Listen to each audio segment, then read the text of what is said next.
Reality show season 7 weekend Sunday fun day అంటూ నాగార్జున మరో కొత్త టాస్క్తో వచ్చేసారు. హౌస్లో ఇప్పటికే కొంతమంది కొత్త కనెక్షన్స్ చేసుకోవాలి అనుకుంటుంటే మరికొంతమంది ఉన్న కనెక్షన్స్ని మర్చిపోయి ముందుకు వెళ్ళాలనుకుంటున్నారు బిగ్ బాస్ హౌస్లో.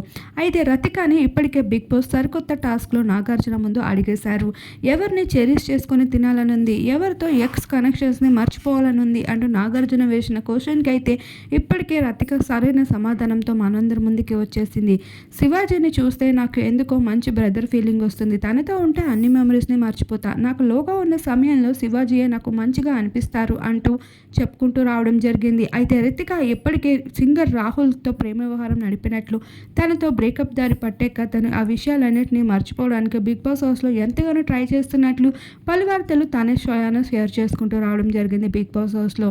ఈ భాగంగానే రతిక, పల్లవి ప్రశాంత్ ఈ జంటను కూడా చాలా మంది ఇష్టపడడం మొదలుపెట్టారు. ఆడియన్స్ మరి రతిక కనెక్షన్ ఎవరితో ఉంటే బాగుంటుంది అని ముందు ఊహిస్తారనేది రాబోయే రోజుల్లో చూడాల్సి ఉంది.